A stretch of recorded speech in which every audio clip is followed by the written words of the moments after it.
Hello friends, good morning. তো আজকেও lunch দিয়েই আপনার সাথে শেয়ার করছি। ভিডিওটা খুব বড় করতে পারছি না, আমি চেষ্টা করব কাল থেকে বড় ভিডিও নিয়ে আসার আপনাদের কাছে। তো আপনারা এত ভালোবাসা দিচ্ছেন যে আমি চেষ্টা করব এর থেকে বড় ভিডিও কোনো ব্লগ বানানোর। তো আজকেও লাঞ্চ দিয়েই শুরু করছি। আজকে লাঞ্চের মেনুতে করেছি ভাত। এখানে এখনও মাছের ঝোলটা কমপ্লিট হয়নি, তেলাপিয়া মাছ তখন কিনলাম, শেয়ার করলাম, সেটা ধুয়ে টুয়ে রেখেছি, ঝোল করব। এখানে ওই গঙ্গার মৌরলা মাছ, এটা ফ্রাই করব।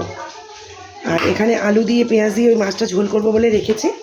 আর সজনে ফুল নিয়েছিলাম, সজনে ফুল, কুমড়ো, আলু, শিম সব দিয়ে একটা মাখা মাখা তরকারি করেছি। আর এখানে করেছি আলু পেঁয়াজ শাক ভাজা। তো সঙ্গে পরোটা করেছিলাম ব্রেকফাস্টের জন্য, সেটা শেয়ার করা হয়নি। তো মাছের ঝোলটা করে আপনার সাথে শেয়ার করছি। তো আবার আসছি একটু পরে। কেমন লাগলো প্লিজ কাইন্ডলি জানাবেন ভিডিও সেকশানে, কমেন্ট সেকশানে। এই যে মোরলা মাছটা ভাজলাম, জাস্ট নুন হলুদ দিয়ে ফ্রাই করলাম। এটা ভাতের সাথে খাওয়া হবে। অনেকটা নিয়েছি মোরলা মাছ যেহেতু, আর কালকে একটু চচ্চড়ি করবো বলে তুলে রাখলাম।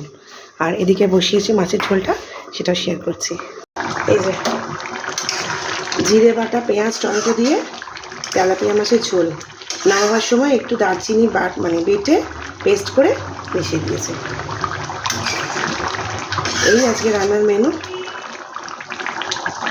আর কিছু করিনি। তো কেমন লাগলো, এখানেই আজকে ভিডিওটা শেষ করছি। কেমন লাগলো প্লিজ কাইন্ডলি কমেন্ট সেকশনে জানাবেন। ভালো লাগলে লাইক, কমেন্ট, শেয়ার, সাবস্ক্রাইব, আর আমার আইডিটাকে ফলো করতে ভুলবেন না। ভালো থাকবেন সবাই, টাটা। আপনারা হয়তো ভাবেন যে রোজই একই ভিডিও নিয়ে আসে, রোজই একই ওই খাওয়া দাওয়া, এই রান্না। তো রোজ আপনাদের সামনে তুলে ধরার চেষ্টা করি, যেটা আমি রোজ করি সেটাই। তো আমি জানি আপনাদের হয়তো বোর লাগে, কিন্তু এর বাইরে আমার কন্টেন্ট আমার মাথায় কিছু আসে না। তো যদি কিছু কন্টেন্ট মাথায় আসে ডেফিনেটলি আপনার সাথে শেয়ার করব, কেন এখন আপনারা আমার পরিবার। তো কেমন লাগলো প্লিজ জানাবেন। ভালো লাগলে লাইক, কমেন্ট, শেয়ার, সাবস্ক্রাইব, আর আমার আইডিটাকে ফলো করতে বলবেন না। সঙ্গে থাকবেন প্লিজ, আমি চেষ্টা করব নতুন নতুন কন্টেন্ট নিয়ে আসার। টাটা সবাইকে।